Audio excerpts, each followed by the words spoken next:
I found out my husband was dead twice. The first time was the phone call from the hospital, the kind of call that makes your whole body go cold before the person even says the words. The second time was 3 days later in my car outside the funeral home when I opened my phone and saw the obituary my son posted. William Bill Matthews, 62, passed peacefully, survived by his son Derek Matthews. And then, like an afterthought, like a label on a cardboard box, survived by wife. No name, no photo, no beloved, no Lorraine, just wife like I was a role somebody hired for a season. I sat there with my hands on the steering wheel and stared at the screen until my eyes started to sting. I refreshed the page twice. Same thing. I checked if maybe I clicked the wrong link. Same thing. In the back seat, I had a black cardigan I'd bought because Naomi, my best friend, since we were both young and broke, said the funeral home would keep the air conditioning high. There was a dish from the grocery store on the passenger seat because I hadn't eaten a real meal in days, and I thought, maybe if I kept something normal nearby, I wouldn't fall apart in public. But I still did that thing people do when their heart gets hit, where you look around like you're waiting for someone to step in and correct it. Like, surely this is a mistake. Surely someone is going to say, oh no, that's not right. Let me fix that. Nobody fixed it. My son didn't fix it. I called Derek, straight to voicemail. I called again, voicemail. I texted simple, why isn't my name on Dad's obituary? The 3 little dots never appeared. I'm 58 years old, not new to disappointment, not new to men doing things that hurt and calling it practical. I've worked a public library most of my adult life. I've handled people at their worst and still kept my voice polite. I know how to swallow my feelings and keep moving. I did it for years. But sitting there reading that obituary, something inside me snapped in a quiet way. Not loud, not dramatic, more like a thread that's been pulled too tight for too long and finally breaks. Naomi knocked on my car window a minute later. She had driven separately because she said she didn't trust me behind the wheel. Naomi's 61 retired nurse, and she has this way of looking at you that makes you feel seen even when you're trying hard to disappear. You okay? She asked. I showed her the screen. Her face changed. Not shocked, more like angry, the kind of anger that's controlled because she's spent a lifetime in emergency rooms and knows rage doesn't help the patient. But you can see it in her jaw. Oh, Lorraine, she said softly. No. I thought maybe it's a mistake, I said, and I hated how small my voice sounded. Naomi leaned in closer and scrolled. Then she pointed. Look at this. Under Derek's name, there was his job title. His accomplishments, the charity he wanted donations sent to, a line about how Derek Matthews requests privacy as the family grieves. Privacy. For him. I was a blank space. I'm going to talk to the funeral director, Naomi said, already turning like she could march inside and demand the world make sense again. I grabbed her wrist. Don't. She looked back at me. Lorraine. Not today, I said. Not in there, not in front of everybody. That's the thing about being older. You learn that public scenes don't land the way they do in movies. In real life, a woman my age crying in a lobby becomes unstable, becomes confused, becomes somebody people whisper about. And I just knew that Derek would use it. Naomi exhaled through her nose, irritated, but she nodded. Fine. But I'm staying close. Inside the funeral home smelled like lilies and furniture polish. The carpet had that thick softness that makes your feet feel heavy. People were already gathering, neighbors, co-workers from Bill's old jobs church, folks we hadn't seen in years. People who knew my husband as dependable, practical, steady. Men slapped Derek on the shoulder like he was the man of the house now. Women hugged me with careful arms like I might break if they pressed too hard. A cousin I barely speak to leaned in and said, At least you've got Derek. He'll handle things. Handle things. Like I was a stack of paperwork. I wanted to tell her, you don't know my son the way you think you do. But I didn't. I just smiled because that's what women like me were taught to do. Smile, take it, keep it moving. Derek stood near the front in a charcoal suit that fit him too perfectly, greeting people with that steady voice he uses at work. He looked like he had practiced in the mirror. When he saw me, he walked over and kissed my cheek. Quick light. His eyes didn't meet mine. "Mom," he said, "you made it." I wanted to say, "You mean I showed up to my husband's funeral after you erased me from the announcement?" But there were eyes everywhere. People watching, measuring. I said, "Of course I'm here." He leaned closer, his mouth near my ear, his voice low so only I could hear. "Let's keep today simple. Okay, no? Extra, extra." I repeated, barely moving my lips. "My name is Extra." His head snapped slightly, like he didn't expect pushback. His face stayed smooth, but his eyes sharpened. "Not now," he whispered. "People are here." That line, "people are here," has been used on women for decades. It means be quiet, don't embarrass me, swallow it until later. I watched him walk away and greet another group like nothing happened. During the service, the minister spoke about Bill's work ethic, his kindness, his dedication. They showed a slideshow on a screen, photos of Bill at job sites. Bill holding a fish on some trip, Bill smiling beside Derek at Derek's college graduation.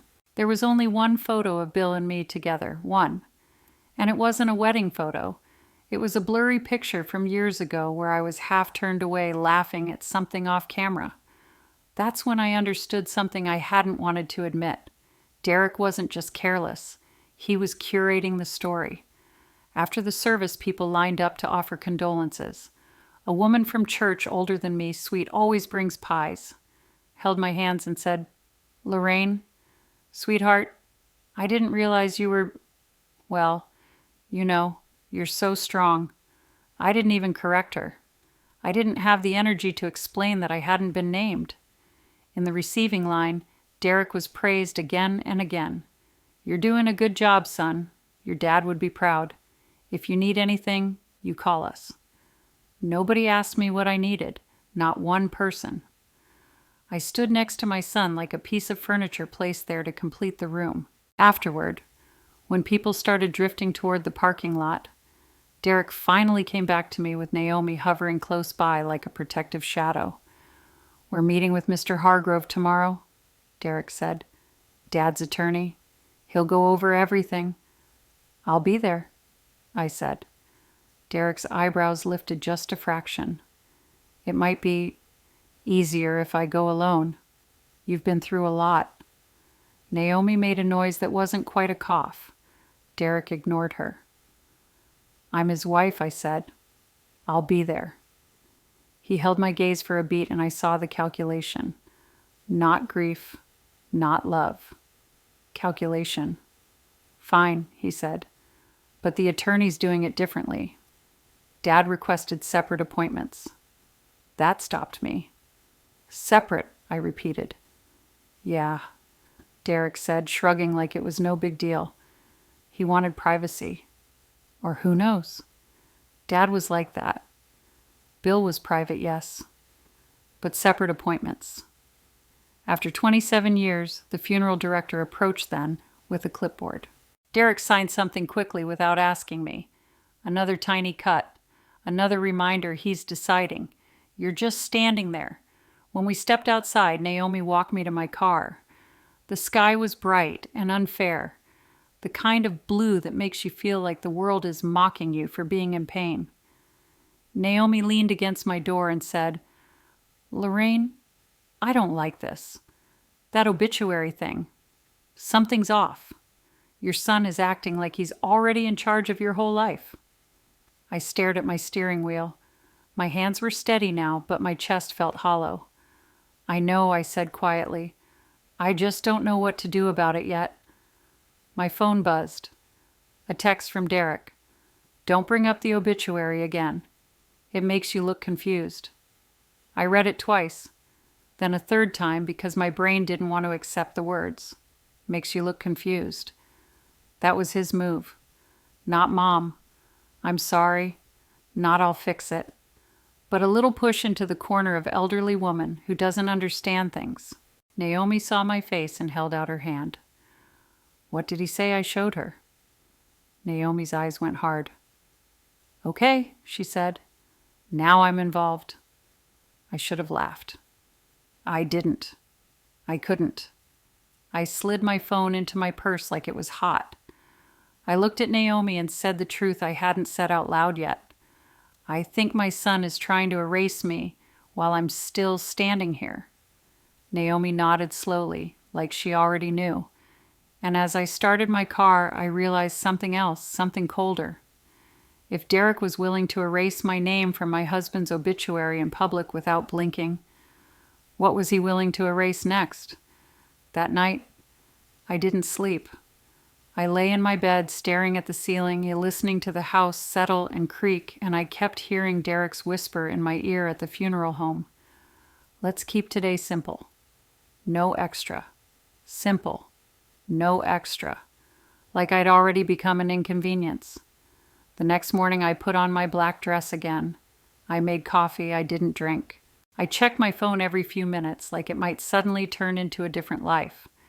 At 9:07 a.m., I got an email from Mr. Hargrove's office confirming my appointment time, 11:30 a.m., and a second line that made my throat tighten. Per Mr. Matthews' written instructions, all estate matters will be discussed individually.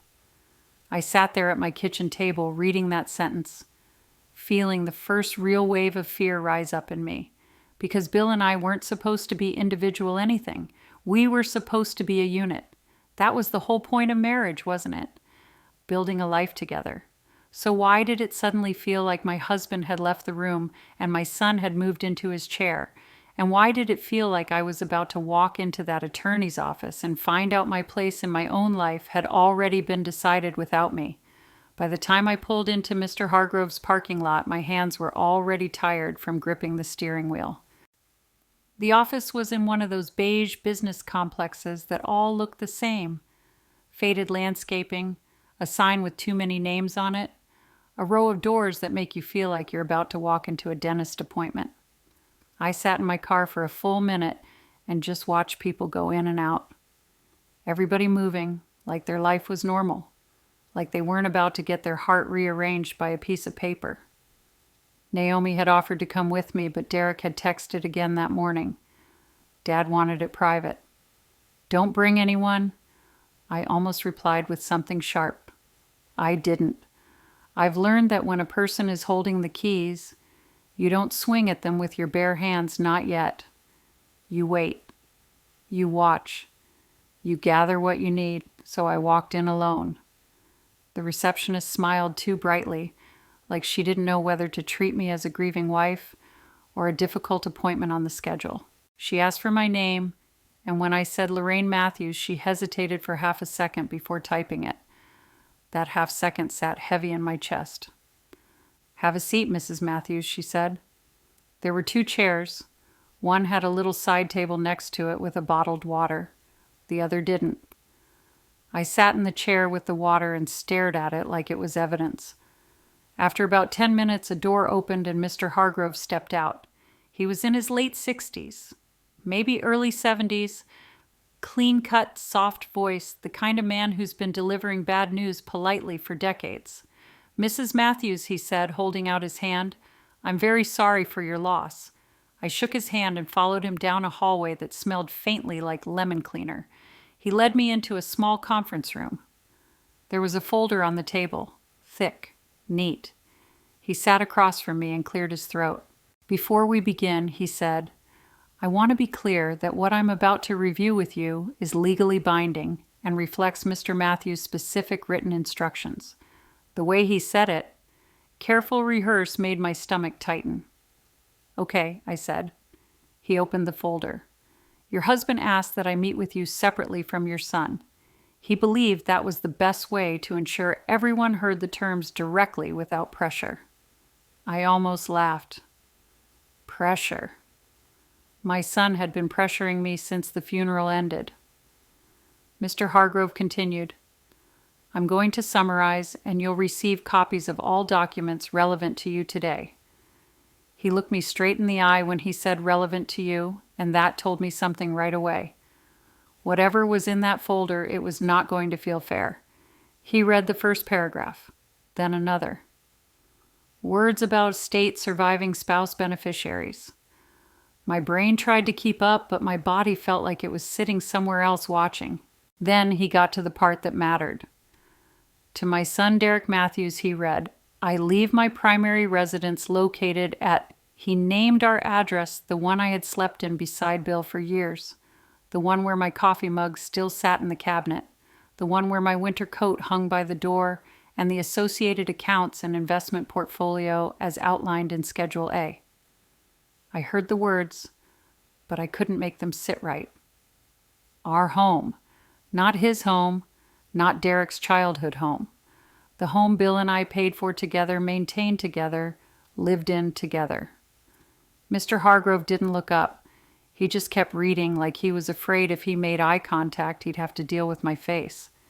And to my wife Lorraine Matthews he said, I leave the right of use and sole access to the property located at 1190 Portside Industrial Way, Unit 14, including its contents for a period of 90 days from the date of my death. He paused. I waited for more. I waited for the real sentence. The sentence where he corrected himself. The sentence where he said, and of course the marital home transfers to you as well. But Mr. Hargrove only flipped a page. My mouth opened, and no sound came out for a moment. Then I finally managed, I'm sorry. What is 1190 Portside Industrial? His eyes softened just slightly. It is a storage warehouse unit, Mrs. Matthews. A warehouse. Not a cabin, not a condo, not even a small house in a quiet neighborhood. A warehouse. And you said 90 days, I repeated because I needed to hear it again. Like hearing it twice might change the meaning? Yes, he said. 90 days of exclusive access and use. I stared at him. Use for what? He hesitated. Your husband did not specify beyond what is written. He instructed that you would understand once you accessed the unit. My throat burned. So, after 29 years of marriage, he left my son our house and he left me a warehouse. For 3 months, Mr. Hargrove's voice stayed gentle. Mrs. Matthews, there are additional details, but not regarding transfer of the residence. I felt the air leave my lungs. I asked the question that felt humiliating to ask, but I had to. Where does he expect me to live? Mr. Hargrove's hands folded neatly. That is not addressed in the will. That's when I realized something else. Bill had done this on purpose. Not because he forgot. Not because of a typo. Not because he was confused. On purpose. I held myself still because I refused to give Mr. Hargrove a breakdown on his conference room carpet. Can I see Schedule A? I asked. He slid a paper toward me. It was mostly numbers and account names, the kind of thing Bill handled quietly in the background while I handled the day-to-day. I recognized a few institutions. I didn't recognize enough. My son gets all of that, I asked, voice flat. Yes, he said carefully, and I tapped the warehouse line this, and whatever is in it. Yes. I sat back in the chair and the anger came in, slow like a bruise spreading. Mr. Hargrove cleared his throat again. Your husband also left you a key and access code. I'm required to provide it to you today. He set a small envelope on the table. My name was written on it in Bill's handwriting. That's what got me. Not the will, not the legal language, the handwriting. Bill's hand had written my name like it mattered. I stared at it until my eyes blurred. Is there a letter? I asked quietly. Anything. Explaining this, Mr. Hargrove nodded. Mr. Matthews left a sealed note to be delivered with the key. He instructed that you read it after you arrive at the unit. I picked up the envelope. It felt heavier than paper should. When the meeting ended, I walked out on legs that didn't feel like mine. The receptionist gave me that same bright smile. I wondered if she could tell I'd just been displaced from my own life. In the parking lot, Naomi called the second I got in the car. "Well?" she asked. I didn't answer right away. I just stared through the windshield at nothing. "Lorraine," she said, sharper now. "Tell me." "They gave Derek the house," I said. My voice sounded calm, which felt wrong. "And they gave me a warehouse." Silence on the line. Then, "What do you mean, a warehouse?"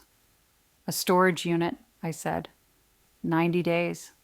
That's what Bill left me." Naomi cursed under her breath softly like a prayer gone wrong. "I'm coming over." I should have said yes. I should have let her come and sit with me and help me breathe. But my pride flared up. Not the good kind. The stubborn kind. "I need to go home," I said. "I need to talk to Derek." "Don't go alone," Naomi warned. "I'm already alone," I said, and I hated how true it was.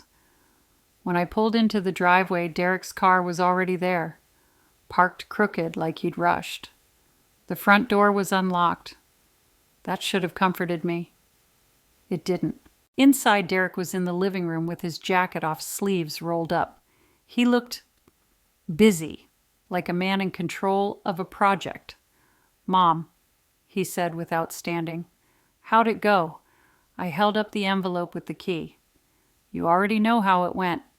He exhaled like I was the one being difficult. "Dad made his decisions. Our home," I said. "He left you our home." Derek's eyes narrowed. "It's my home now. That's what the will says." I felt my heart thump hard.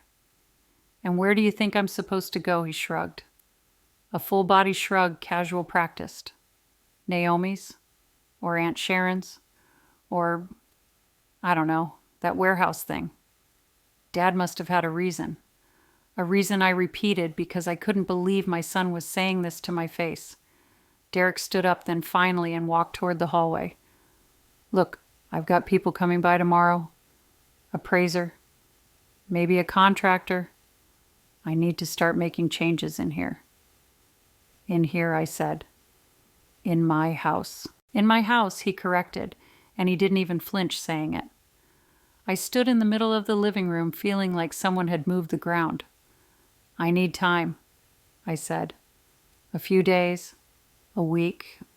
I need to figure out what Bill." "You can't stay here," Derek said, cutting me off. "Not right now." My mouth went dry. "Derek, it's 2 p.m. He walked back toward me, voice lower. "Don't make this ugly." There it was again, the same message as the funeral behave. Don't embarrass him. Don't become extra. I looked at my son, my only child, and I saw something I hadn't wanted to see. He was not worried about me. He was worried about inconvenience. "Are you kicking me out?" I asked very plainly. Derek's jaw worked for a second. Then he said it. "I think it's best if you go today." I don't remember walking to the bedroom, but I must have, because a few minutes later my suitcase was open on the bed and my hands were shoving in clothes like they were on autopilot.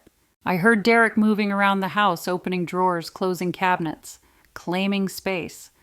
I grabbed the key envelope. My purse, my phone charger, and the old quilt my mother made me decades ago. I didn't know why I grabbed the quilt. I just did. Like my body knew I needed something that still felt like mine. At the front door, Derek didn't hug me. He didn't say he was sorry. He just stood there with his arms crossed like a bouncer. "You'll be okay?" he said. "You always land on your feet." And I almost said, "That's because I had to." But I didn't give him the satisfaction of seeing me break. I walked out. I got in my car. I drove without thinking, my face hot, my vision too sharp. After a while, the neighborhood streets turned into wider roads, then warehouses, then shipping yards, then that industrial smell, metal and exhaust and old water. My GPS announced, "You have arrived. 1190 Portside Industrial Way, Unit 14. A row of corrugated metal doors, dim lights, puddles, silence that didn't feel peaceful, silence that felt like it was waiting. I sat there with the engine running, staring at the door. Bill's handwriting was still in my bag. My name on that envelope like a hand reaching from the past. I turned off the engine. The sudden quiet made my ears ring. I stepped out, suitcase in hand, and walked up to the door. My fingers were shaking so badly I dropped the key once. It clinked on the concrete like a warning. I picked it up, took a breath I didn't feel, and slid it into the lock. The metal was cold. The lock resisted. Then with a stiff turn it gave, and the door began to groan as I pulled it open. The door didn't swing open like a normal door.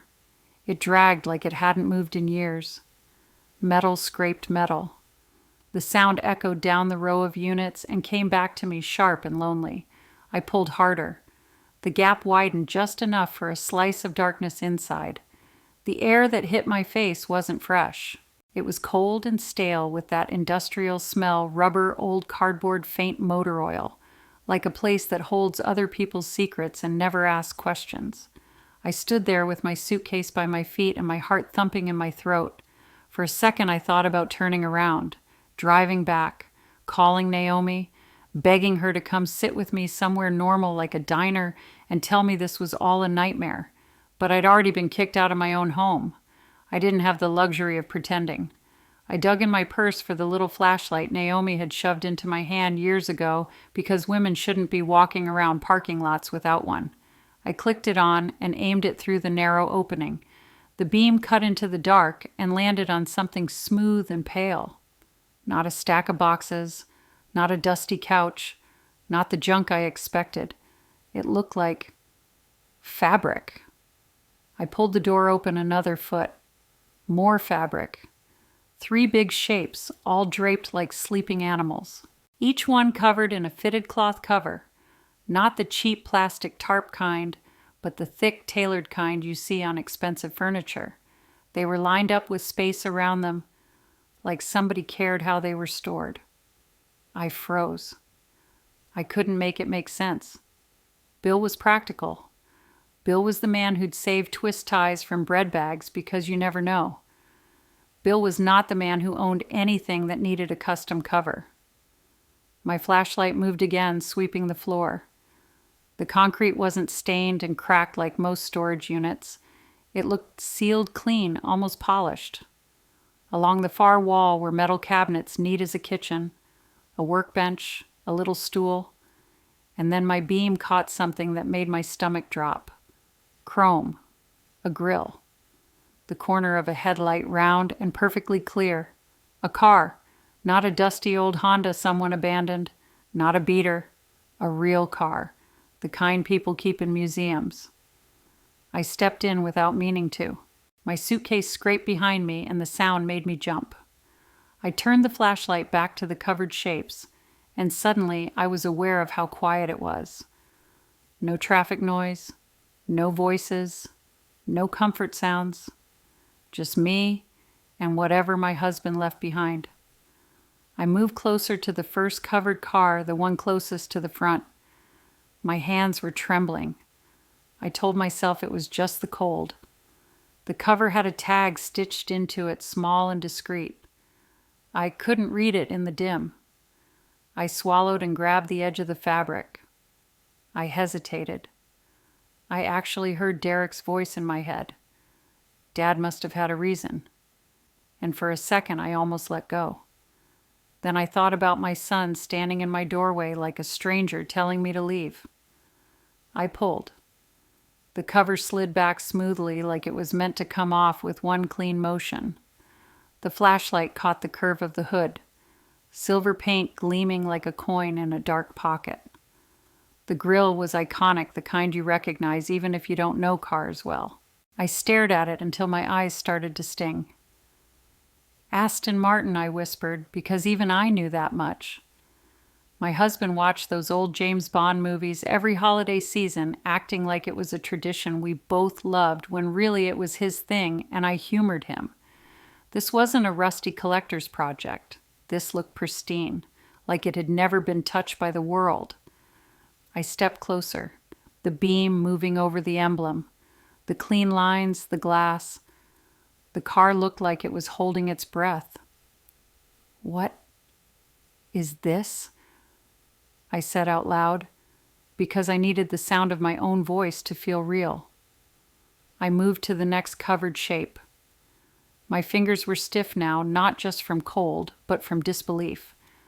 I pulled the fabric back and revealed a deep blue car with doors that angled upward like wings. Even in my ignorance, I knew it was special. Something about it felt like old money and European magazines. I went to the third one. The cover came off, and there it was, red, low, gorgeous, in a way that made me feel like I shouldn't even be looking at it without permission. A small plaque on a stand sat beside it. I leaned in with my flashlight and read slowly, my eyes adjusting. 1967 Ferrari 275 GT Up 4.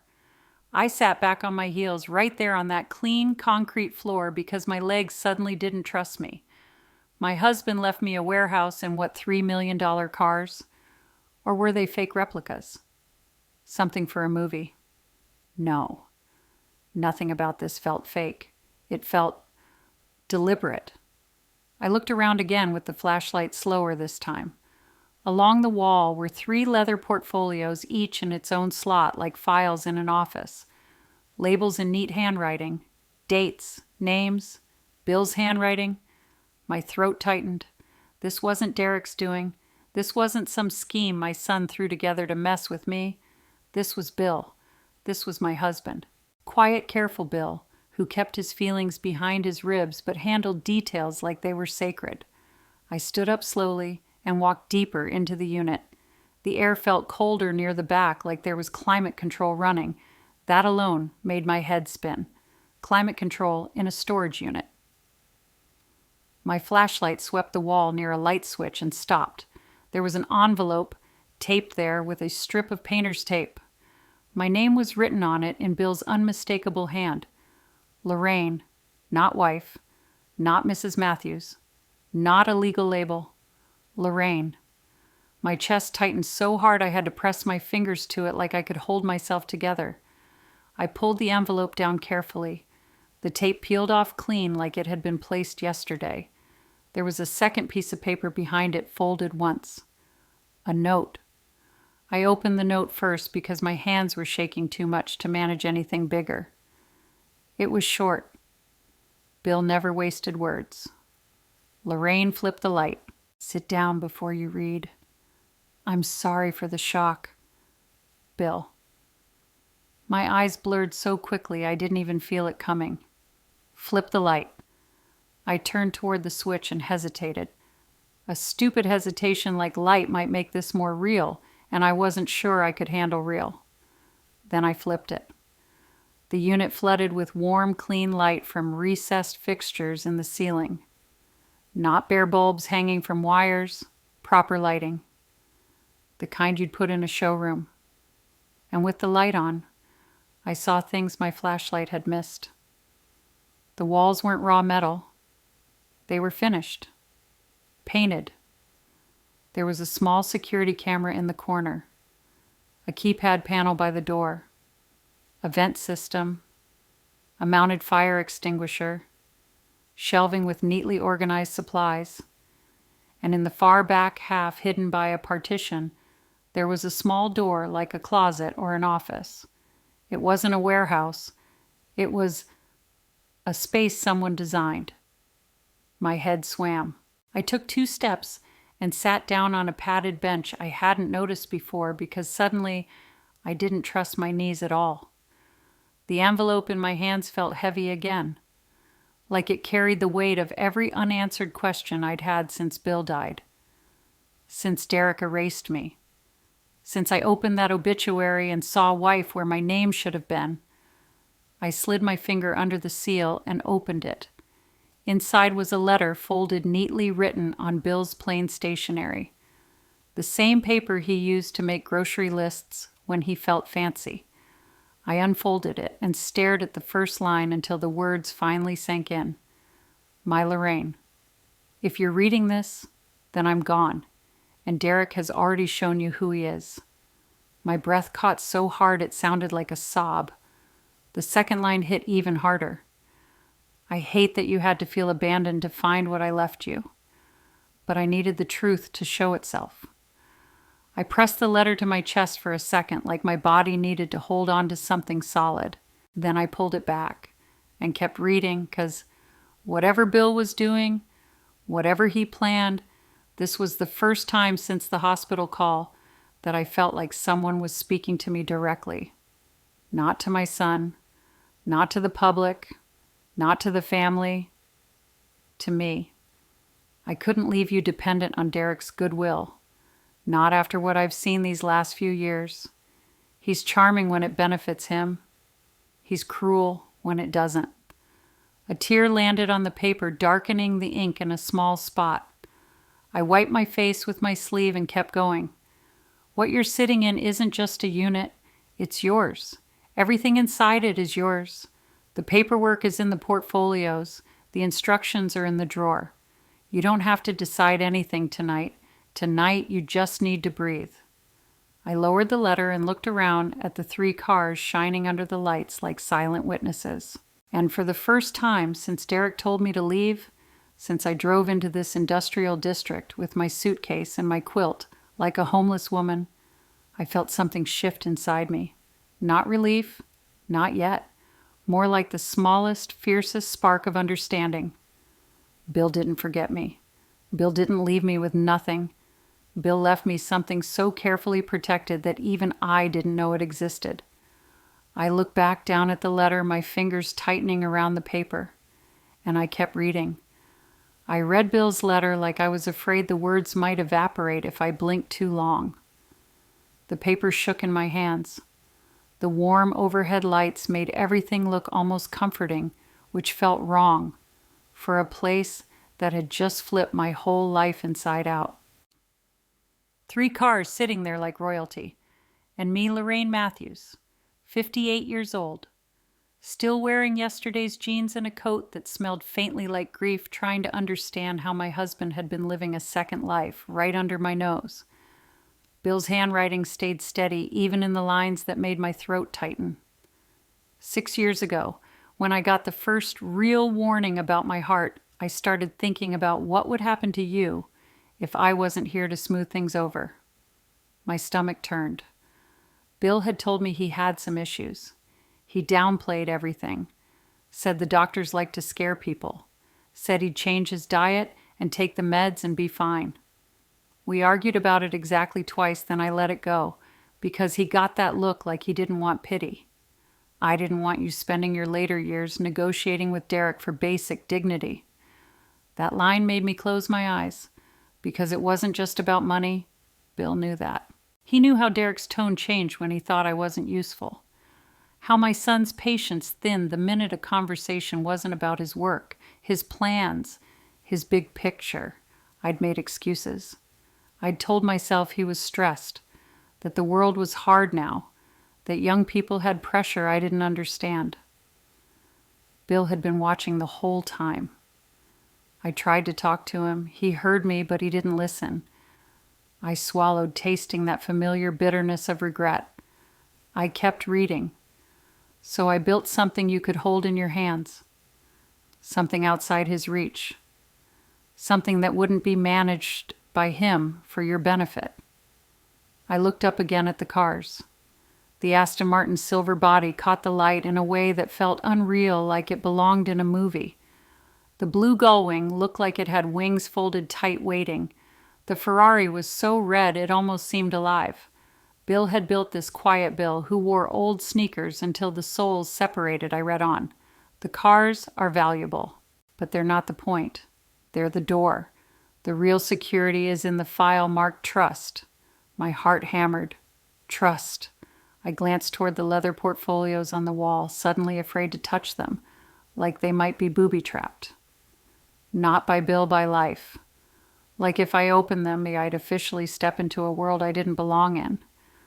But Bill had written my name on that envelope like he was handing me a map. I forced myself up from the bench legs, stiff, and walked toward the portfolios. Under the warm lights, the leather looked soft, expensive. Each one had a small tag clipped to it. My flashlight wasn't needed anymore, but I still held it like it anchored me. I reached for the portfolio labeled Aston First, then stopped. My hand hovered. Bill's letter was still in my other hand, and I realized I was reading it the way you read a prayer. Slow, careful. Like if you rush, you'll miss the part that saves you. I went back to the bench, sat again, and continued. I arranged for maintenance and storage to be handled for 5 years. You don't have to figure out everything alone. Call Marcus. He'll know what to do. Marcus. The name meant nothing to me, but the way Bill wrote it, like it was a person he trusted, made it matter. I'm sorry I didn't tell you sooner. I wanted to, but I needed this to stay invisible until it couldn't be taken. Derek would have fought it, not because he needed it, because he believes he deserves it. My chest hurt. I pressed my palm against it and breathed through my nose like my therapist had taught me years ago after my mother died. Bill kept going and the letter shifted. It stopped being just an explanation and started feeling like Bill sitting across from me at our kitchen table, speaking low and steady. Lorraine, I know you think you're not good with money. You've said it 100 times, but you are good with people. You know when someone is lying to you. You know when someone is using you. Trust that. My eyes blurred, because that was the part Derek had trained out of me over the years, and I didn't even see it happening. The little pauses before I spoke, the way I'd check my own tone, my own words to make sure I didn't set him off, like I was walking through my own life, trying not to bump into his ego. Bill saw it. Bill wrote it down. I read the next lines and felt something inside me harden not into hate but into clarity. If Derek treats you with respect, help him if you want.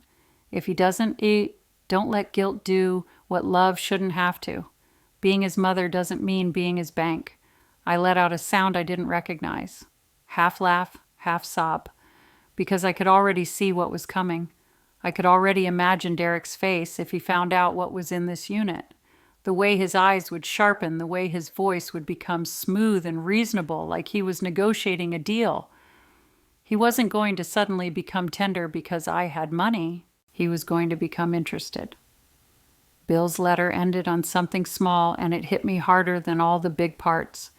There's water in the mini fridge. Eat something. Lock the door. You are not alone. You never were. Bill. I stared at his signature until my eyes ached. Then I folded the letter carefully like it was fragile and held it against my palm. For a minute, I just sat there listening to the hum of the climate control, the faint click of something electrical settling. The unit was quiet in a way that felt planned, protected, like Bill built silence around me because he knew I'd need it. I stood up again slower this time and walked toward the back partition. The little door I'd noticed earlier suddenly felt important. If Bill had stocked water and told me to eat, that meant he expected me to stay here at least tonight. I pushed the door open. Inside was a small office space finished like the front. A narrow couch against one wall, a desk, a simple lamp. A compact bathroom tucked behind another door, sink toilet, even a shower stall. It wasn't luxury, but it was clean, functional, real. My throat tightened again. Bill had built me a safe place. Not forever. Not as a dream home, but as a bridge. On the desk was a binder neatly labeled in black marker. Read first. I sat on the edge of the couch and opened it. The first page was typed, not handwritten. Bill must have had someone help him format it. It was a list Bill loved lists. 1. Change keypad code instructions enclosed. 2. Call Marcus Weatherby number below. 3. Do not discuss this unit with Derek until you have legal counsel. 4. Attorney recommendation. Naya Patel Estate and Trust. Up. If you feel unsafe, call Naomi. Then call police. In that order. Naomi's name being on that page made me gasp. Bill knew. He knew Naomi was my person, the one who never let me shrink myself around other people's moods. He'd written her in like an emergency tool. I flipped the page. There was a business card stapled there. Marcus Weatherby. Classic and Investment Automobiles. A number. An email. I stared at it, my finger hovering over the phone like it might bite me. It was late, but not too late. Maybe 8. Maybe 9. Time had stopped making sense the moment Derek told me to leave. Bill had said, call Marcus. Bill had said I didn't have to do everything alone. So I called. It rang once, twice. Then a man answered, voice calm with a slight accent. British, maybe. Marcus Weatherby, he said. I swallowed. Hi. My name is Lorraine Matthews. My husband, Bill Matthews. He passed 3 weeks ago. He left me a unit and a letter, and he told me to call you. There was a pause. Not confusion, not surprise, just something like recognition. I'm very sorry for your loss, Mrs. Matthews, Marcus said, voice gentler now. And yes, I've been expecting your call. My grip tightened on the phone. You've been expecting it. Yes, he said. Bill made arrangements with me. He asked me to be available when you found the unit. I closed my eyes and I felt the strangest thing. Relief sharp and sudden, like the world had been spinning and finally someone put a hand on it. I don't understand what I'm looking at, I admitted. My voice cracked. I thought I'd been left with nothing. My son. You don't need to explain, Marcus said, calm as warm water. What you need right now is information and support. Are you at the unit? Yes, I said. I'm here. Good, he replied. First, are you safe? I looked around the little office, at the lock, the keypad, the quiet. I think so, I said. Yes. Then here's what we'll do. Marcus said, I can be there tomorrow morning. We'll go through everything properly. The cars, the documentation, the security, and I'll answer every question you have. There is no rush tonight. Tomorrow morning. The word tomorrow felt strange, like I was being asked to believe I still had a future. What time, I asked. 10, he said, unless you prefer earlier. 10 sounded like the kind of thing normal people meet for coffee, like my life wasn't in pieces. 10 is fine, I said. Very well, Marcus replied. Try to rest, drink some water. And Lorraine. It startled me. He used my first name like he knew me, like Bill had spoken it in his presence. Yes, Bill cared about you deeply, Marcus said quietly. You'll see that more and more as we go. My throat tightened so hard I couldn't answer. I just nodded even though he couldn't see me. When we hung up, I sat there on the little couch phone in my lap staring at the binder. Marcus was coming tomorrow. Bill had planned this. And somewhere across the city, my son was probably sleeping in my bed, already imagining what paint color he'd choose for the walls. He had no idea what I'd just opened. No idea what was sitting under those covers. And for the first time since Bill's funeral, I realized something that felt almost dangerous. I had time. And I had leverage. I closed the binder, set it neatly on the desk, and looked back toward the 3 covered cars' silent, expensive patient. Tomorrow, I'd learn what Bill really left me. And after that, I'd decide what Derek was going to learn and when. I didn't sleep much that night, but I rested. There's a difference at my age. Sleep is when your body shuts off. Rest is when you sit still, long enough to stop shaking. I lay on that narrow couch in the little office behind the partition, staring at the ceiling lights Bill had installed like he was building a tiny safe harbor. Every now and then, the climate system hummed and clicked, and I'd think about how he'd paid for that sound, that steady quiet, 6 years before I ever needed it. Around 2 a.m, I got up, used the bathroom, splashed cold water on my face. I opened the mini fridge and found exactly what Bill promised: bottled water, a couple granola bars, and a little plastic container with crackers. Nothing fancy, just enough to keep me from crashing. I ate one granola bar sitting on the floor with my back against the couch because that felt more honest than trying to pretend this was normal. Then I pulled Bill's letter out again and reread the lines about Derek. The part where Bill wrote, "If Derek treats you with respect." And I felt the sting of how polite that sentence was. Bill's way of saying what I was finally admitting to myself: my son had been treating me like an inconvenience for a long time. It wasn't just the will. The will was just the moment the mask slipped all the way off.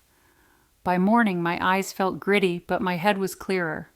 I washed my face, brushed my hair, and changed into the only clean clothes I had, an old sweater and jeans that didn't make me feel like I'd given up.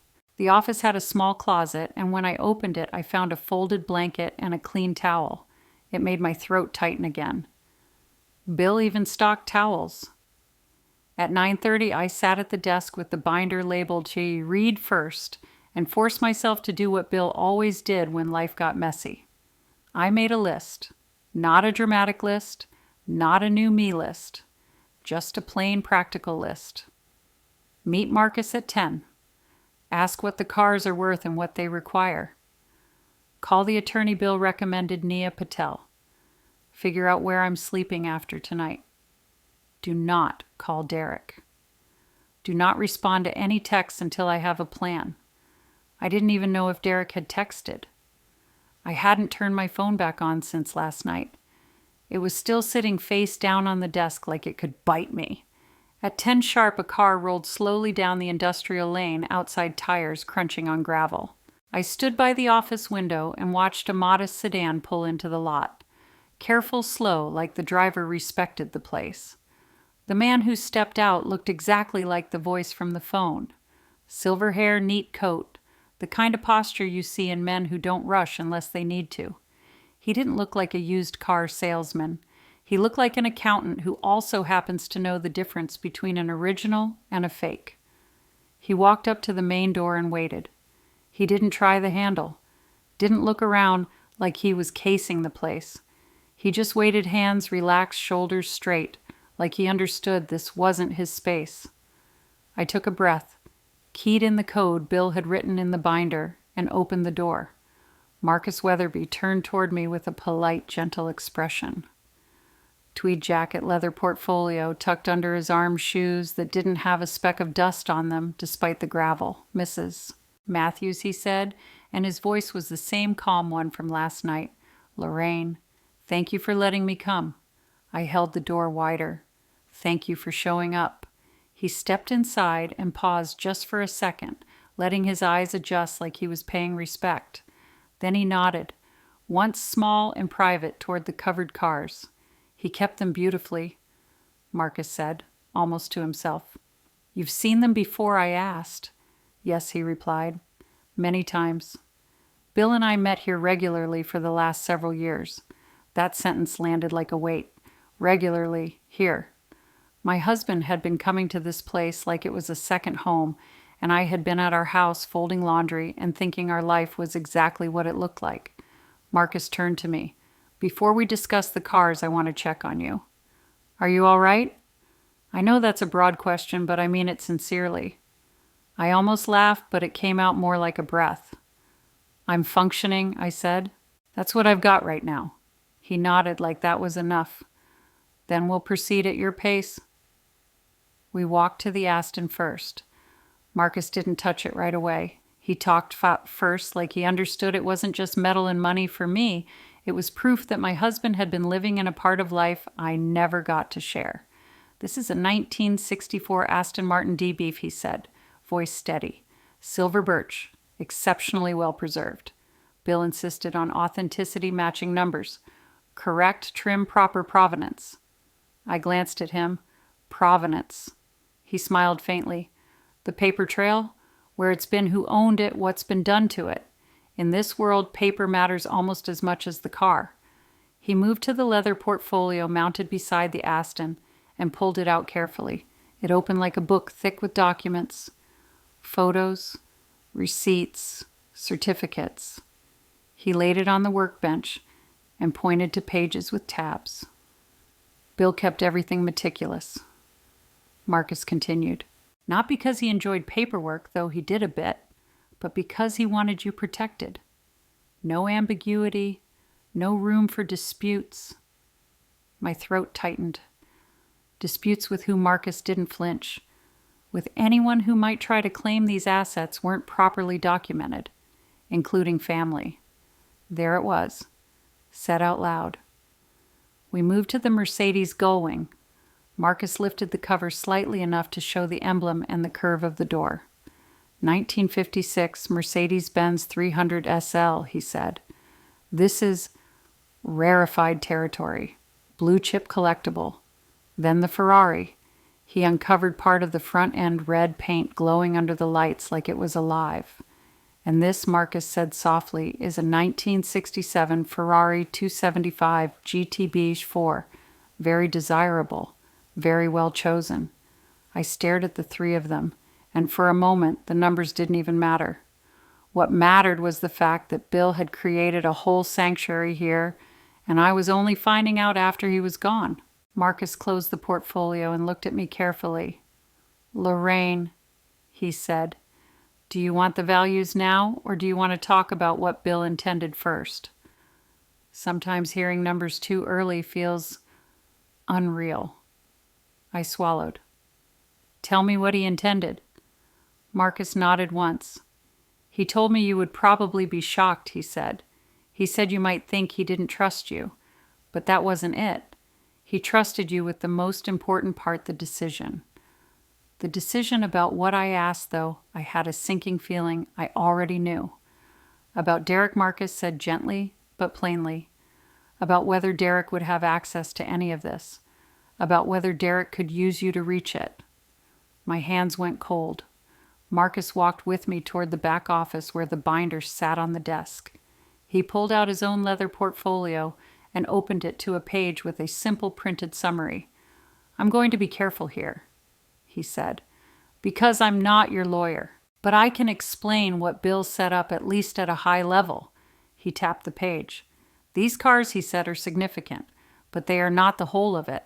Bill placed additional assets into a trust that transferred to you upon his death. He created legal distance, so they couldn't be easily challenged or interfered with.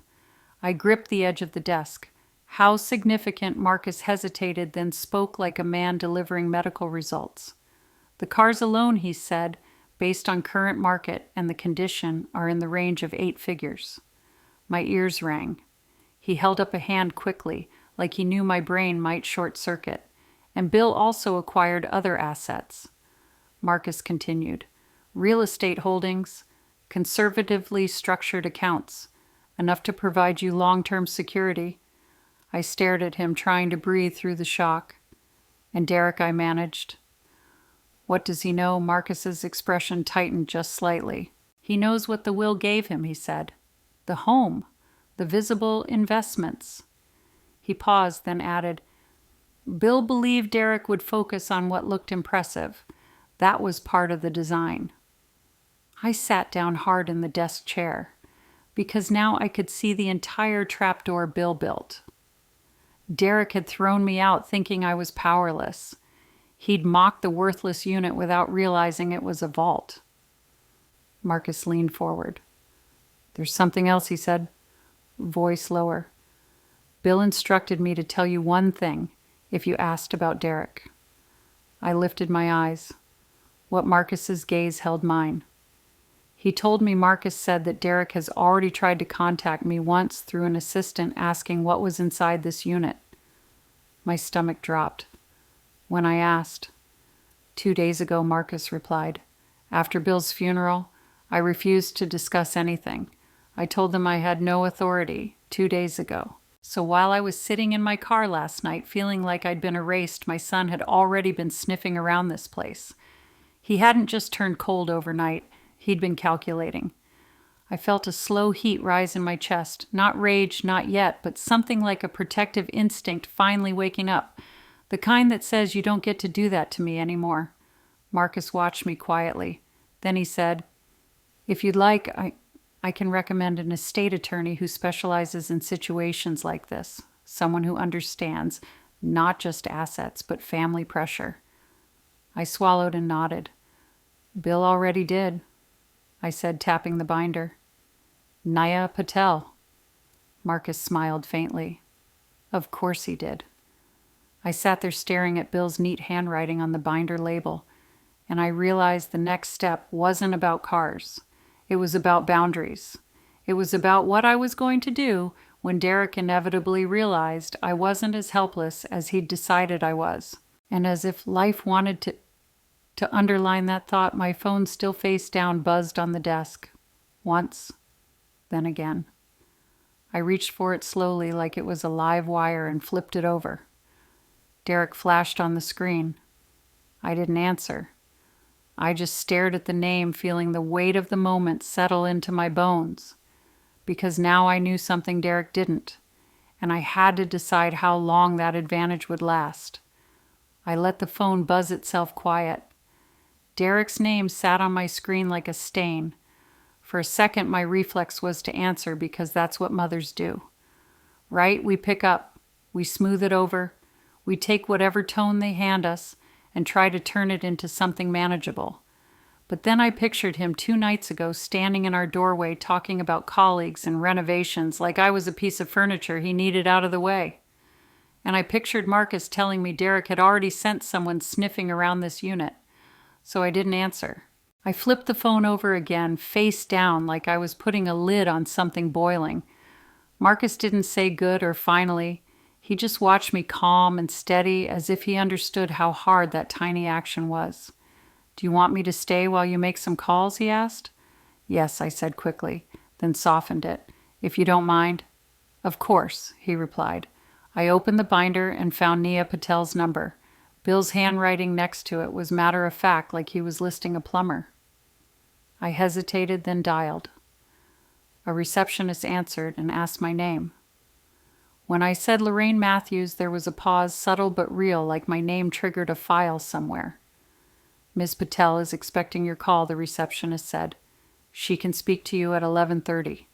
Can you do a phone consult? I looked at the clock on the wall. It was barely 10:30. Yes, I said. I can. Great, she replied. She'll call you at this number. I hung up and stared at my phone again. Derek's missed calls were sitting there now like proof of his impatience. Marcus cleared his throat gently. Before your attorney calls, he said, there are 2 practical things we should do today. Okay, I said, grateful for something concrete. First, he said, change the access code to this unit. Bill likely used something meaningful to him, which is convenient but not secure. I have instructions, I said, tapping the binder. Good, Marcus replied. Second, move the documents into a secure location within the unit. Not obvious. Somewhere you can access, but a stranger wouldn't guess. My chest tightened. A stranger like my son? Marcus didn't flinch from the truth. Yes, we went through the keypad instructions together. It was straightforward. Bill had made sure of that. I chose a new code that had nothing to do with birthdays or anniversaries, just numbers that felt neutral. When the system beeped confirmation, I exhaled like I'd been holding my breath for weeks. Then Marcus helped me locate a wall panel in the office that looked like part of the trim, but wasn't. Behind it was a slim built-in safe, the kind that sat flush and quiet. Bill had written the combination in the binder, of course, because he couldn't help himself. Inside, I placed Bill's letter, the trust summary Marcus brought, and the most critical car documentation portfolios. I didn't lock away everything, just the pieces that would be devastating in the wrong hands. When I closed the safe, it felt like closing a chapter, even though I wasn't ready to name it yet. At 11:30, my phone rang. This is Nia Patel, a woman's voice said, clear, warm, no nonsense. Lorraine. Yes, I replied, suddenly aware of how small my voice sounded. I'm sorry for your loss, she said. And I'm also sorry for the way your first weeks of grief have been complicated. I've seen this pattern before. That made my eyes sting. Not because she was being emotional, she wasn't, but because she was naming what I'd been living, grief plus betrayal stacked like bricks on my chest. I don't even know where to start. I admitted. We'll start with safety and control, Nia said. Where are you staying tonight? I glanced around the little office. Here. For now. Okay, she said. Is it secure? Locks, alarm cameras? Yes, I replied. It's surprisingly secure. Good, she said. Next, do not discuss the assets with your son until we've reviewed the documents and confirmed your protective structures are in place. I understand the emotional pull. I'm asking you to resist it. I swallowed. He's already calling. He called while I was with Marcus. Let it ring, she said gently. I know that sounds harsh, but think of it this way. Every call is an attempt to pull you back into the old dynamic where you explain yourself. You do not owe explanations to someone who evicted you. My throat tightened at the bluntness. It was the same truth Bill had written, just said in a different voice. Nia continued. I want copies of all documents related to the unit, the cars, and the trust arrangements. Marcus can assist with secure delivery. If there are real estate holdings, bank accounts, investment structures, anything, send it. I will read everything. Okay? I said, nodding, though she couldn't see me. Now, she said, tell me what your son has in his possession. The home you lived in with Bill, who controls it now. Derek, I replied. The will gave him the house, and you were living there until he forced you out. Yes. Do you have personal property there, she asked? Clothing, documents, sentimental items, jewelry, anything with financial or emotional value? Yes. I said the word catching. Most of my life is still in that house. Then we need to retrieve it carefully. Nia said, not because you want to fight, but because people like Derek. People who act out of entitlement will use your belongings as leverage. They'll pretend it's just stuff, while quietly holding the pieces that matter.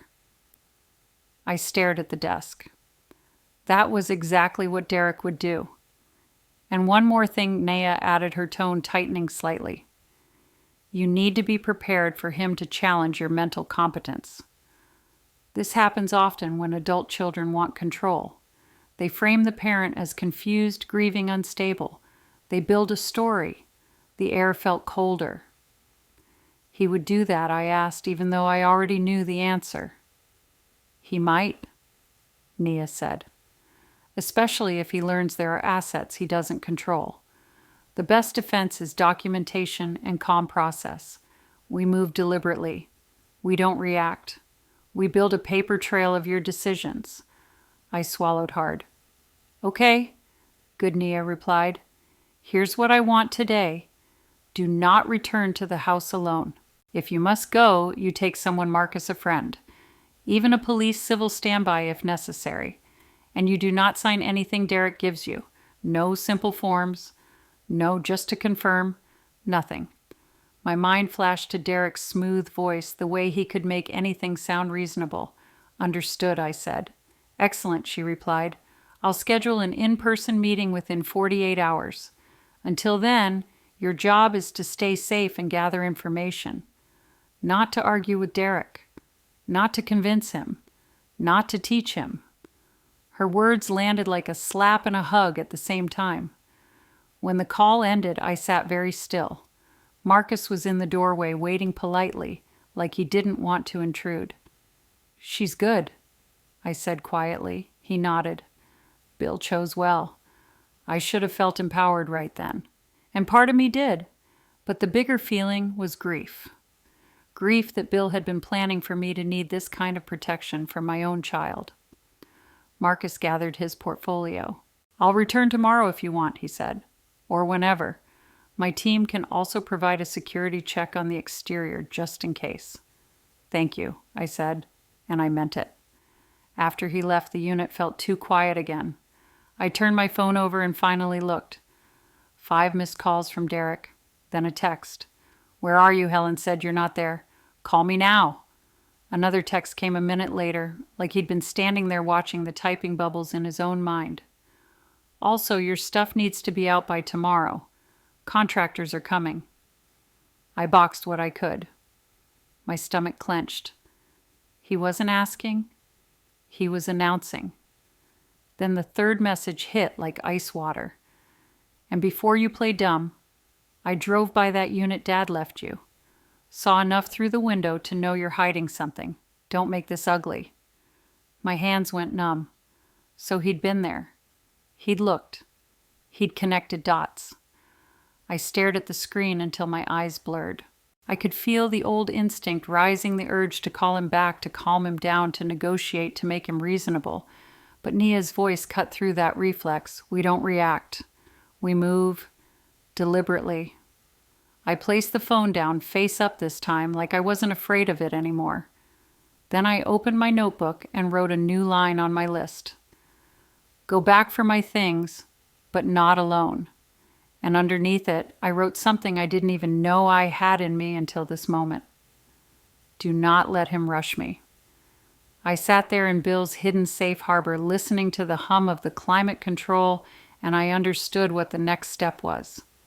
Derek had found the scent. Now he was going to come for the source, and I needed to be ready before he showed up at my door. I didn't sleep much after Derek's last text. Not because I was afraid of him showing up in the middle of the night, though that thought sat in the corner of my mind like a stray dog. It was more that my body wouldn't settle. It kept replaying old scenes, like it was trying to find the moment I should have seen this coming. Around 5 a.m., I made coffee on the little hot plate in the office. It tasted like weak hotel coffee, but the warmth helped. I sat at the desk, stared at the binder, and waited for daylight the way you wait for backup. By 7, I had a plan. Not a perfect one, just a safe one. I called Margaret Ellis. Margaret wasn't family, not really, but she was the closest thing to a steady adult voice I had left. She lived about 40 minutes away in a quieter part of town. We'd met through church years ago, back when Bill still sat beside me on Sunday mornings, and Derek still kissed my cheek without it looking like it cost him something. Margaret answered on the second ring. "Lorraine," she said, her voice instantly alert. "Honey, it's early. Are you all right?" "I'm not great," I admitted. "But I'm okay. I need a favor." "Tell me." She said, no hesitation. "I have to go back to the house." I said the words bitter in my mouth. "To get my things. Derek is threatening to toss everything. I can't go alone." Margaret didn't ask why. She didn't ask what I did to make my son act that way. She didn't offer tidy advice. She just said, "I'll be there in an hour." "Where do I meet you?" I gave her the address of the unit. Then I called Nia Patel's office and left a message with the receptionist. I was going back for my belongings, and I would not be alone. Then I did one more thing, something I didn't like doing, but had learned you sometimes have to. I called the non-emergency number for the local police precinct and asked about a civil standby. I didn't need a dramatic escort. I just needed a witness, someone in a uniform who would make Derek behave like he had sense for 15 minutes. The dispatcher sounded tired but professional. She told me they could accommodate it later that morning, depending on calls, and gave me a window. "Okay," I said, gripping the phone. "I'll be at the property at 10. At 9, Margaret pulled up to the unit in her little beige SUV. She got out wearing sensible shoes and a cardigan, hair pulled back tight like she was ready to handle whatever she saw. When I opened the door, she stared at me for a second, and her face softened. "Oh, baby," she said quietly. "You look like you haven't eaten." "I had a granola bar," I said, trying to sound normal. She stepped inside and glanced around the office, the polished floor, the climate controls, the clean little couch. "What is this place?" she asked, eyebrows raised. I swallowed. "It's something Bill left me. I can't explain it all yet." Margaret's eyes held mine for a beat. "You don't have to. Not right now. That alone almost broke me. We drove to the house together. Margaret insisted on taking her car, so I wouldn't have to leave mine parked out front like a target. I sat in the passenger seat with my purse on my lap. My hands clasped so tight my knuckles hurt. As we turned onto my old street, I felt that strange disorientation you get when a place is familiar but no longer yours. The trees were the same, the mailboxes, the cracks in the sidewalks. But my chest didn't soften like it used to. It tightened. The patrol car was already there when we arrived. A young officer stepped out, polite, neutral. He asked for my name, asked what the situation was. My son inherited the home, I said. He forced me out. I'm here to retrieve personal belongings. I want to avoid conflict. The officer nodded like he'd heard versions of this story too many times. Ma'am, he said, we're here to keep the peace. We can't make anyone give you property if there's a dispute, but we can stand by while you collect what you can. That's all I need, I said. Margaret squeezed my arm lightly. Let's go. Derek opened the door before I even reached the porch, like he'd been watching. He looked put together. Of course he did. Crisp shirt hair, neat phone, already in his hand like it was an extension of his body, but his eyes were sharp in a way that made me think he'd barely slept either. He glanced at Margaret, then at the officer, and his jaw tightened. So you brought the cops, he said, voice low. I brought a witness, I replied, so we can do this without yelling. His eyes flicked over me like he was taking inventory. Then he smirked. Well, aren't we suddenly organized, he said. Margaret stepped forward slightly. Derek, we're here to help your mother collect her things. That's it. Derek's smile didn't reach his eyes. Sure. Come in. The house smelled different, not like home, like citrus cleaner and fresh paint samples. The hallway photos were already gone. The little table by the entry, my table had been moved. The living room looked staged like a listing. It felt like walking into a version of my life that had been edited. Derek led us toward the bedroom, talking too fast. I boxed up most of your stuff, he said. It's in the hallway.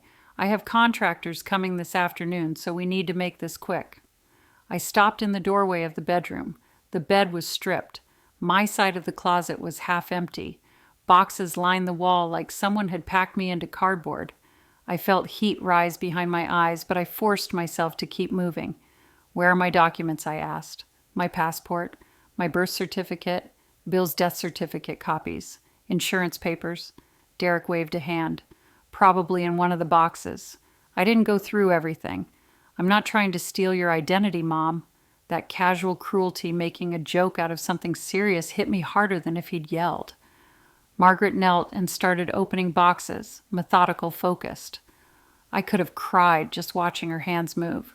The officer stayed in the doorway, quiet, a steady presence. Derek hovered like he wanted to supervise my grief. I pulled out clothes first. Sweaters. A coat I'd had for 15 years. Then I found my photo albums.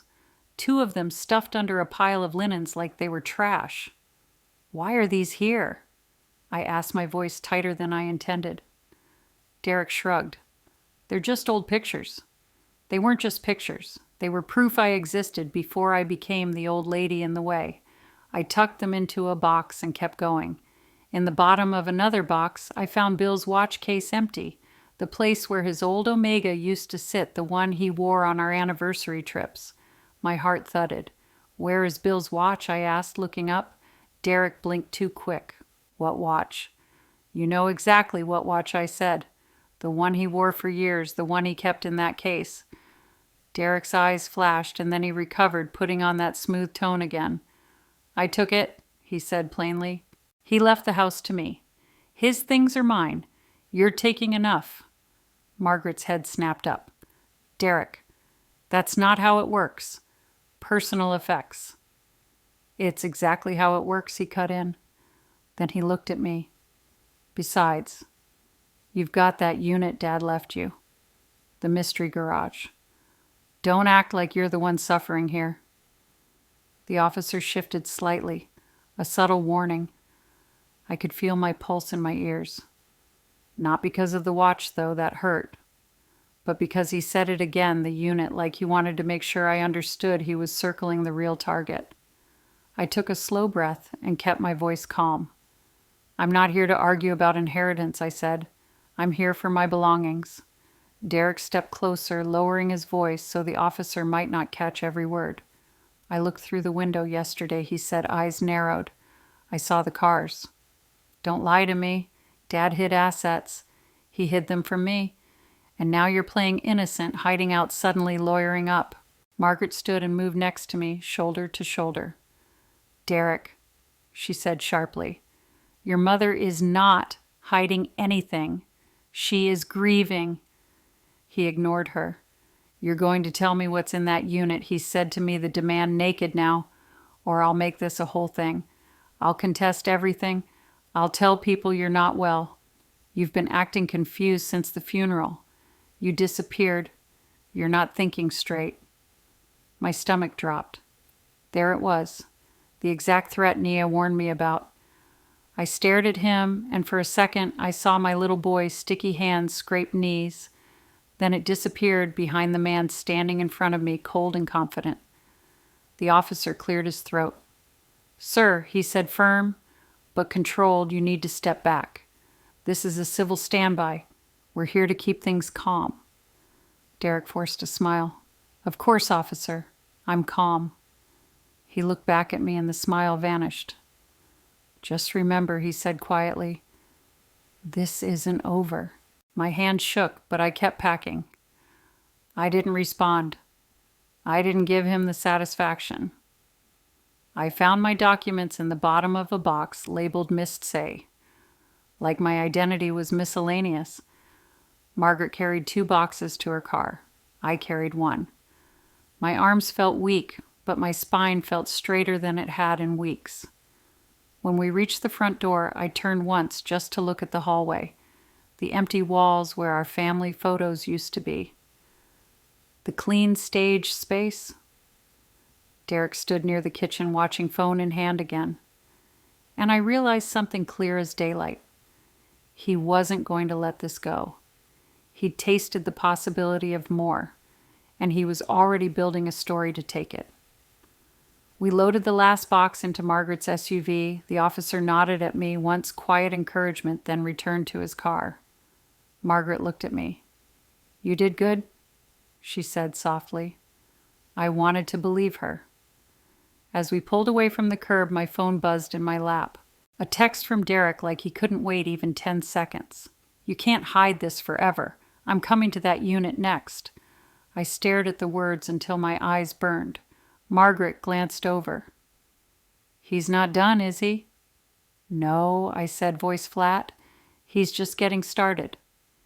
And as we drove back toward the industrial district with my life in boxes behind us, I understood the next part of this story wasn't about retrieving belongings anymore. It was about protecting myself from my own son before he showed up at that door with his anger and his entitlement and tried to pry it open.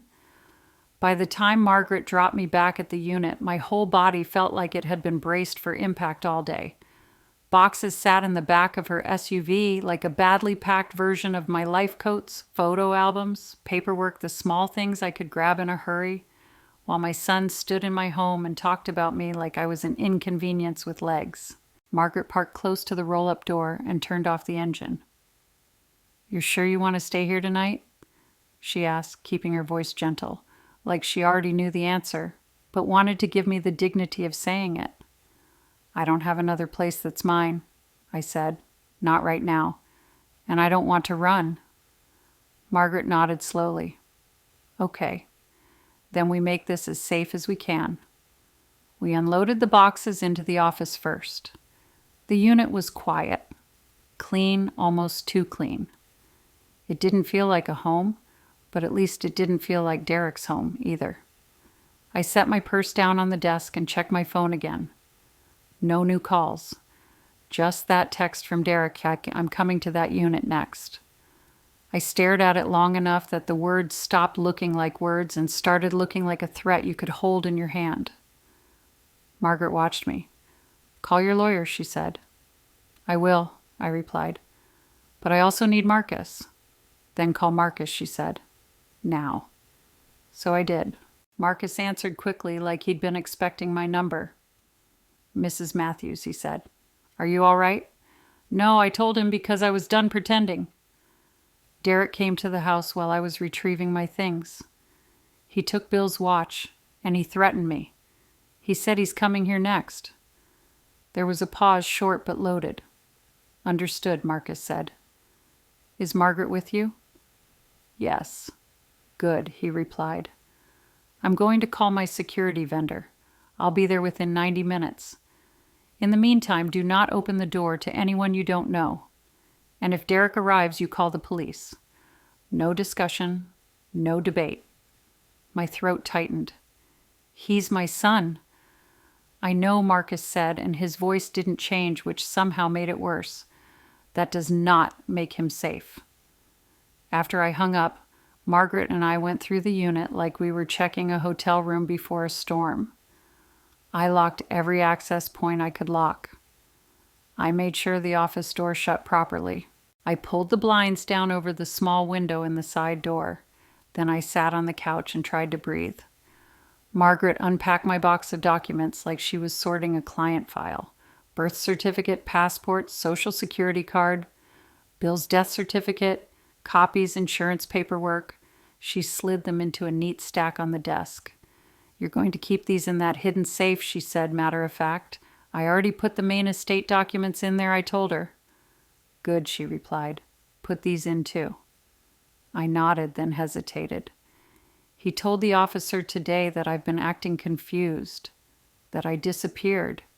He's trying to set me up as not well. Margaret's face hardened. Of course he is. That anger on her face, protective, clean, unashamed, made my eyes burn again. I never thought I'd have to defend my sanity to my own child, I said quietly. Margaret sat beside me. Lorraine, listen to me. Grief does not make you incompetent. Shock does not make you incompetent. You are a grown woman with a working mind. And if he tries to paint you as otherwise, we fight it with facts. Facts like what I asked. Like the fact that you called for a civil standby and kept your composure, she said. Like the fact that you're meeting with an attorney. Like the fact that you have witnesses. Like the fact that you're making rational decisions while he's acting like a man hunting for a prize. I stared at the floor. He didn't even ask where I slept. Margaret's voice softened again. I know.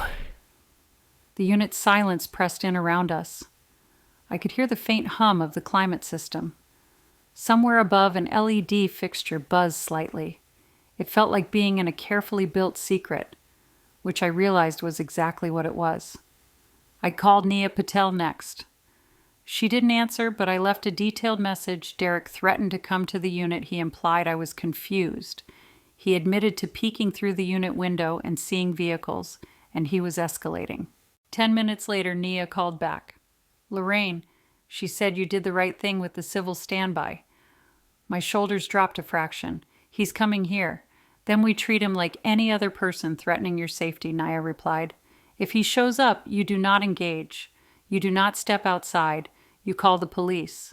You tell them you have an unwanted person trespassing who has made threats and is attempting to gain access to a secured property. He'll say it's his father's property, I said. It's not, Nia replied. It's yours. And even if it weren't, he has no right to force entry. Lorraine, I'm going to be blunt. He is trying to provoke you into an emotional argument so he can later frame you as unstable. My stomach twisted. That sounds like him. Good, she said. Then don't give him what he wants. Also write down everything that happened today. Time's exact phrases, witnesses, Margaret's name, the officer's name if you have it, that text message. Save it all. I have it, I said. One more thing, Nia added. I am sending you a short letter tonight by email. It will state I represent you and that all communication about estate matters must go through my office. If Derek contacts you again, you respond only once by forwarding that letter and saying you will not discuss anything directly. And if he keeps pushing? I asked. We escalate legally, she said. Protective order if needed. Trespass order for this unit if needed. But we start with boundaries and documentation. When I hung up, Margaret exhaled like she'd been holding her breath during the whole call. "That woman doesn't play," she said. "No," I replied. "She doesn't." Around 5 o'clock, Marcus arrived with a security technician, a quiet man in a dark jacket who spoke in short sentences and checked things with a calm practice rhythm. They walked the perimeter. The technician tested the keypad. He checked the camera angles. He confirmed the system was recording and storing footage. Then Marcus handed me a small card. "This is the vendor's direct number," he said. "If you see Derek's vehicle anywhere near this building, you call them. And the police. The cameras will back you up." Margaret lifted an eyebrow. "So he can't claim she imagined it." "Exactly," Marcus said. He looked at me carefully. "Have you eaten anything real today?" I opened my mouth to answer, then realized I hadn't. Marcus nodded once like he expected that. He opened the mini fridge and pulled out 2 pre-made sandwiches and a bottle of water. "Bill kept this stocked," he said simply. Of course he did.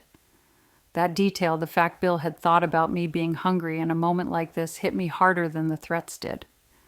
I sat at the small table and ate slowly, my hands still unsteady. Margaret sat across from me and watched like she was making sure I didn't disappear on her. Halfway through the sandwich, my phone buzzed again. A new text from Derek. "I'm outside. Open the door." My heart dropped into my stomach so fast it felt physical. Margaret leaned in. What I showed her the screen. Her face tightened. Marcus didn't say a word.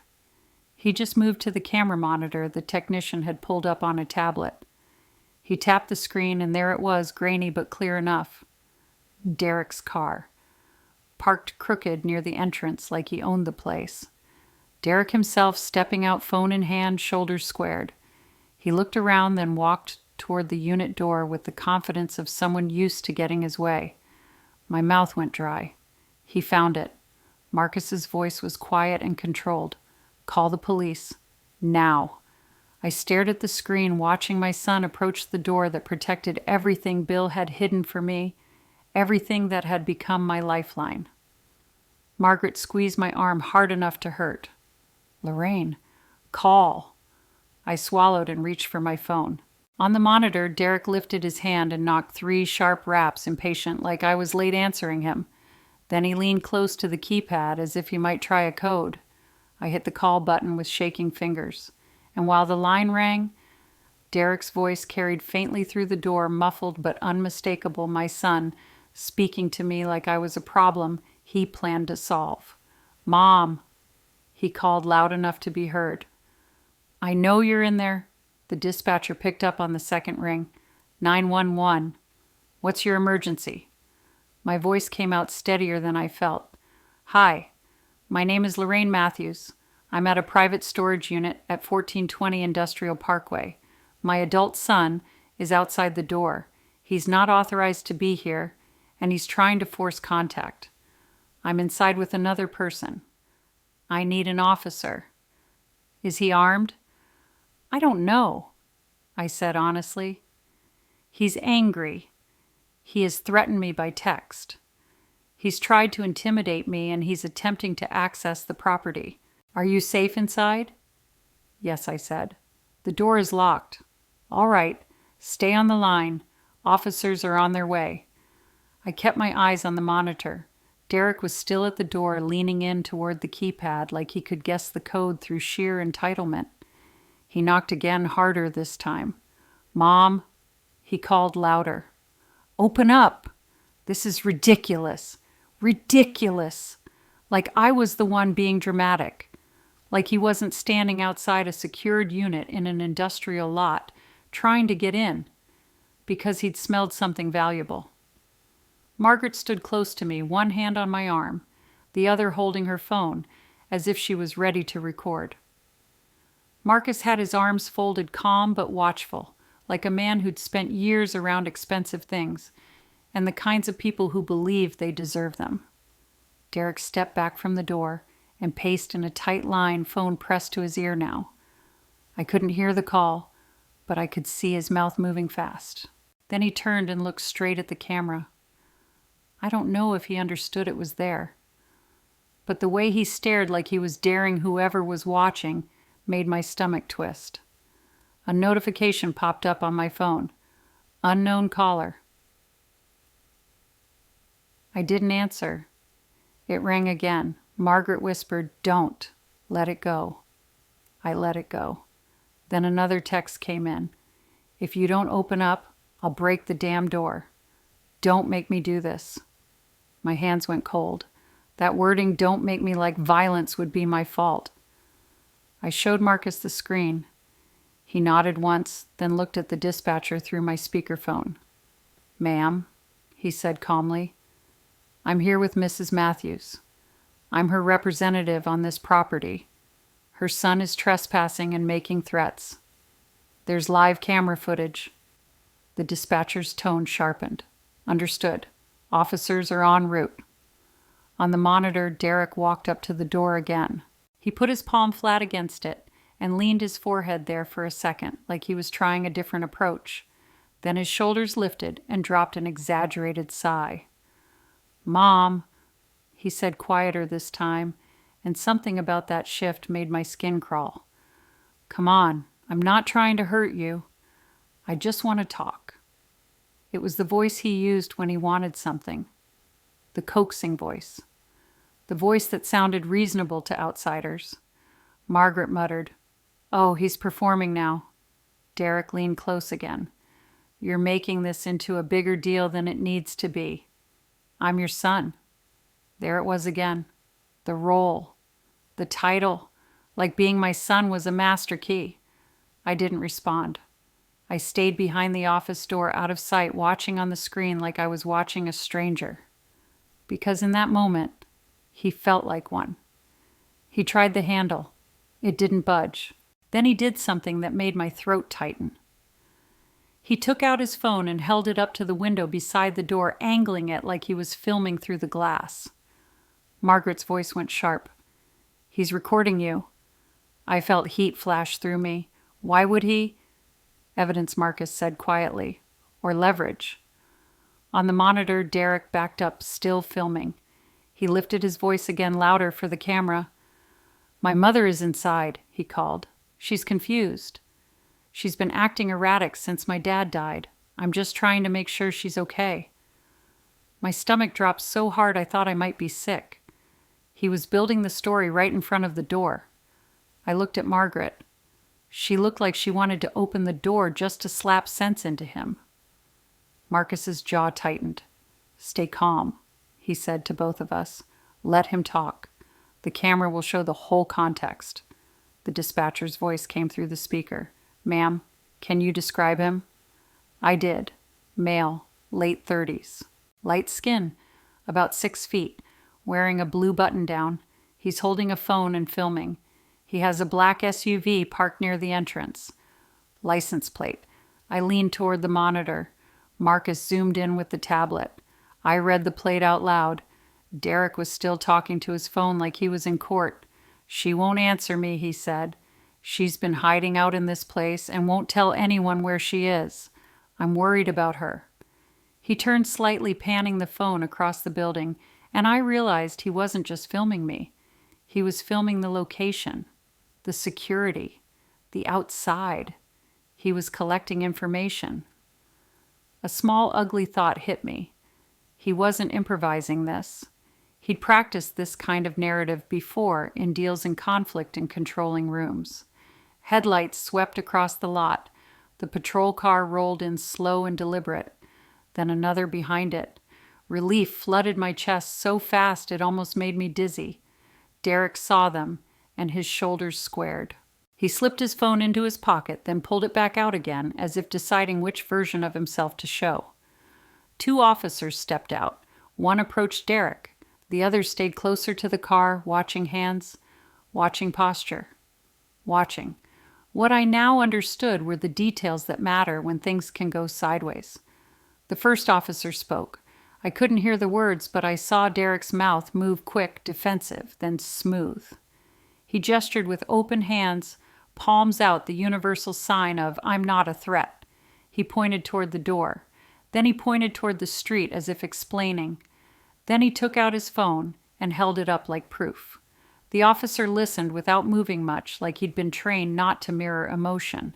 After a minute, the officer walked Derek a few steps away from the door. Derek's body language shifted, less confident now, more irritated. He kept glancing toward the unit, like he expected me to come out and explain myself like a child called to the principal's office. The second officer approached the door and tapped twice, firm but not aggressive. "Ma'am," a voice called, "this is Officer Reyes. Can you come to the door and speak with me?" My legs felt weak. Margaret stood closer, anchoring me. Marcus said, "You don't open it fully. Speak through it." I walked to the door with my heart hammering. I didn't unlock it all the way, just enough to open the small interior window panel. "Yes," I said, forcing my voice not to shake. "I'm here." Officer Reyes's face was visible through the glass. Calm, professional. "Are you safe?" he asked. "Yes," I said.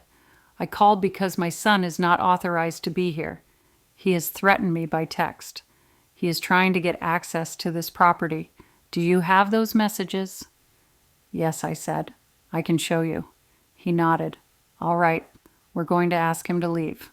If he refuses, we'll handle it." A sound escaped me, half breath, half relief. I held up my phone to the window and scrolled to the text, "I'll break the damn door." Officer Reyes's eyes flicked to it, then back to me.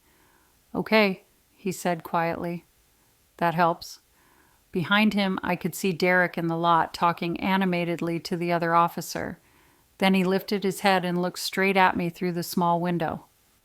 Our eyes met, and in his face I didn't see worry. I didn't see love. I saw calculation. The officer spoke to him again. Derek's shoulders stiffened. He argued, one hand slicing the air, the other gripping his phone. Then abruptly, he stopped. He turned, walked toward his SUV, and for a second I thought he was leaving. But before he got in, he faced the unit and raised his voice loud enough that I could hear him even through the door. "This isn't over, Mom," he shouted, the mask slipping. "You can't lock me out forever." The officers moved faster, then one stepping toward him, saying something firm. Derek threw up his hands in a show of surrender, climbed into his SUV, and slammed the door. The engine roared. He backed out too hard, tires crunching gravel, then sped out of the lot like he wanted the sound to linger. I stood there trembling, staring at the empty space he'd left behind. Officer Reyes stayed a moment longer. "Ma'am," he said through the door, "if he returns tonight, call immediately. If you want to file a report, we can take one now." I swallowed my throat tight. "Yes," I said. "I want a report." Because I finally understood something I'd been slow to accept. This wasn't just family drama anymore. This was a pattern. And if I didn't put it on paper now, Derek would write the story for me later. I didn't sleep much after the officers left. Even with Marcus's security team checking the cameras and Margaret insisting on staying in the cottage's guest room with her phone on the nightstand, my mind kept replaying Derek's face at that little window. Not worried, not relieved, just working an angle. I filed the report that night. Officer Reyes took my statement while I sat at the small office table with my hands wrapped around a mug of tea I barely drank. I showed him the texts. I described the way Derek filmed the building, the way he tried to frame me as confused. I said the words out loud that I'd been avoiding for weeks. My son is trying to control me. Writing it down didn't feel dramatic. It felt like proof of gravity, like acknowledging the ground is real before you take a step. The next morning, Nia Patel called early. "I got the report number," she said. "Good. We're going to use it. What happens now?" I asked. "Now we establish boundaries that hold up in court," she replied. "No more direct contact. I'm sending Derek a formal notice he is not permitted on your property, including that storage unit, and all communication goes through counsel." My chest tightened. "He'll explode." "Let him," Nia said. Explosions are useful. They reveal motive. I sat quietly after that call, listening to the low hum of the climate system in the unit. Margaret moved around behind me, making oatmeal like it was any other morning. Marcus arrived mid-morning with a folder of printed documents, trust summaries, asset lists, contact names. Bill wanted you to have a clean path, he said. Not just money. A process. I nodded. My husband had always been like that. He didn't just fix things. He built systems so things stayed fixed. Naya met me at her office that afternoon. She was sharp in a way that made me sit up straighter. She didn't treat me like a fragile widow. She treated me like a client with rights. We went through everything Derek had done since the funeral. The welfare check. Language. The investigator. The attempt to access the unit. The public performance for his phone camera. Nia's pen moved steadily across a legal pad. This is a control strategy, she said, finally looking up. And it's escalating. I swallowed. He's my son. Yes, she said, not unkind. And he is also the adult man who believes he's entitled to override your choices. She outlined the next steps like a checklist. 1. A no trespass notice for the storage facility and the cottage. 2. A formal letter to Derek's address, certified mail, stating he is to cease contact outside counsel. 3. Documentation of all interactions going forward. No exceptions. 4. If he violates the boundary again, we move toward a protective order. I sat back in the chair, the weight of it pressing down. This feels like ending my family. Nia paused. It's not ending your family. It's refusing to be harmed inside it. That landed in my chest like a bell. A week passed, then 2. Derek didn't show up again, but he didn't disappear either. He emailed, he texted, he left voicemails that swung between apology and accusation. First it was Mom. I was scared. Then it was, you're being manipulated by strangers. Then Dad would be ashamed. Then I just want what's fair. Nia told me not to answer any of it. She forwarded her letter again and again like a locked gate. Meanwhile, I started building a life in the cottage the way Bill intended. Slowly, quietly, the kind of life that doesn't need to prove itself. Margaret brought me casserole. Then she brought me a list of local grief groups. Then she brought me to a small book club at the library where the women were blunt and funny and didn't look away when I said, "My husband died." I began walking the coast in the mornings. I learned which coffee shop made a decent cup without burning it. I planted herbs in the small garden beds Bill had set up. I started sleeping through the night again. I won't lie and say I didn't miss Derek. I missed the version of him I carried in my memory. My boy at 12 reading on the couch with his feet tucked under him. My boy at 19 calling me from college when he was sick and wanted me to talk him through a fever. That boy still lived somewhere in me, even if I couldn't find him in the man he'd become. Then one afternoon in early spring, a woman in a crisp blazer knocked on my door. She stood with the posture of someone who always has a calendar open in her head. "Mrs. Matthews," she asked. "Yes." "My name is Tessa Hall," she said, handing me a business card. "I work for Derek Matthews.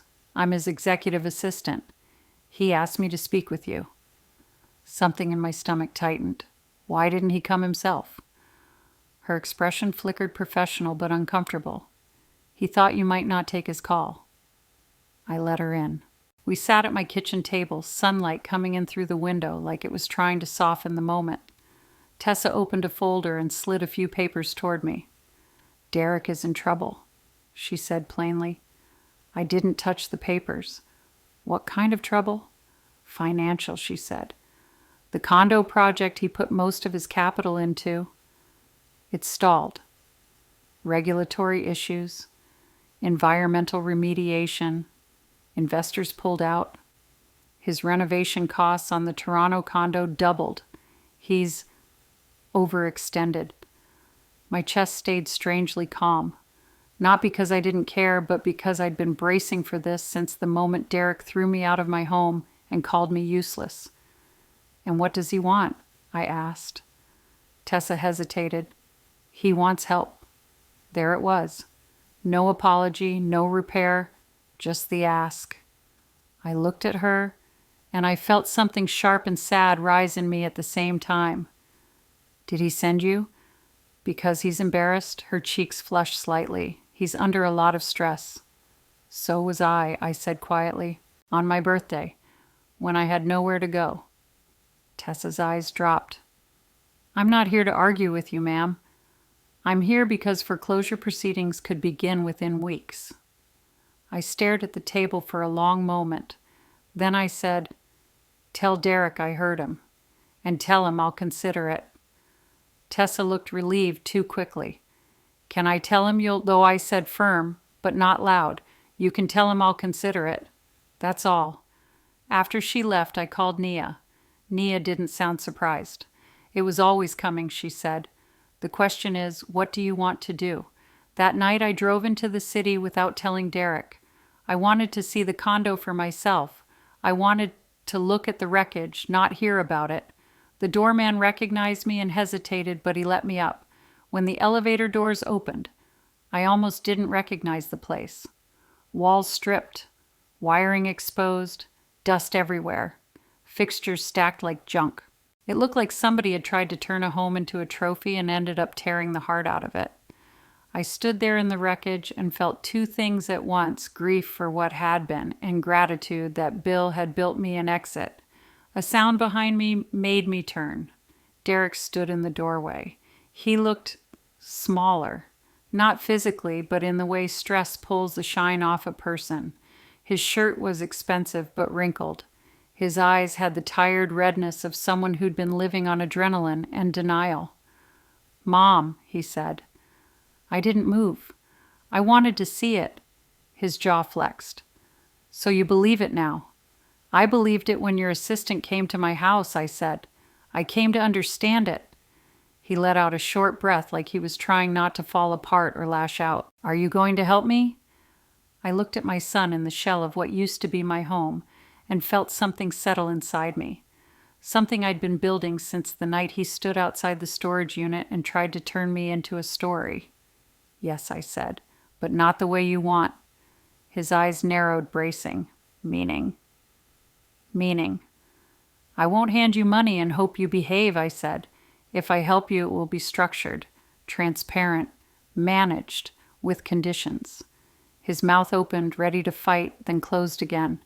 "Conditions," he repeated, bitter.